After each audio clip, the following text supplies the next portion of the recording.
जिस महिला पर मुझे सबसे ज्यादा भरोसा था, उसी ने मुझे इस हद तक पहुंचा दिया। वह सफाई करने के लिए पहाड़ से नीचे गई, लेकिन जब वह वापस आई तो मैं वहां नहीं था। जमीन पर केवल लाल रंग से सना हुआ एक हार पड़ा था। मैंने अपने घायल पैर को घसीटते हुए जंगल में रेंगना शुरू किया। हर हरकत मेरी हड्डियों तक को चीर देती थी। मुझे यह समझ नहीं आया, वह दोस्त जो मेरे साथ हर दिन बिताता था चाहता था कि मैं चला जाऊं। मैंने दांत भींचकर अपनी उखड़ी हुई बांह को जबरदस्ती वापस उसकी जगह पर लगा दिया।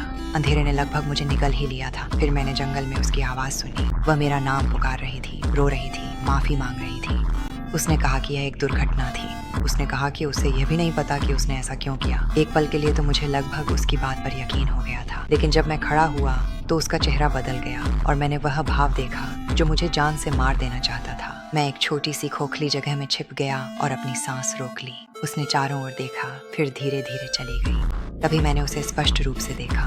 वह वैसी झोई नहीं थी जिसे मैं पहले जानता था। मैं रात होने तक वहीं रुका रहा। मुझे लगा कि सब खत्म हो गया है, लेकिन तभी उसकी टॉर्च की रोशनी ने अंधेरे को चीर दिया।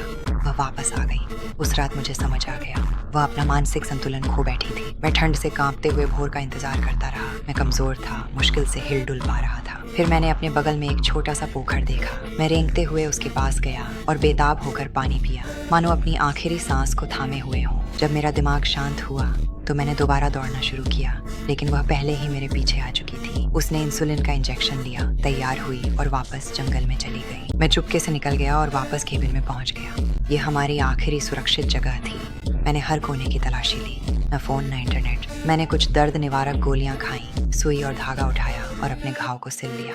मैंने तौलिए को दांतों से दबाया, दर्द को सहन किया और अपनी टूटी हुई बांह को वापस उसकी जगह पर रख दिया। मेरी चीख रात के सन्नाटे को चीरती हुई निकल गई। उसने यह सुना था। वह अंदर भागी, लेकिन कमरा खाली था। जमीन पर खून से सनी कुछ पट्टियां ही पड़ी थीं और मैं पहले ही नाव चलाकर नदी पार कर रहा था।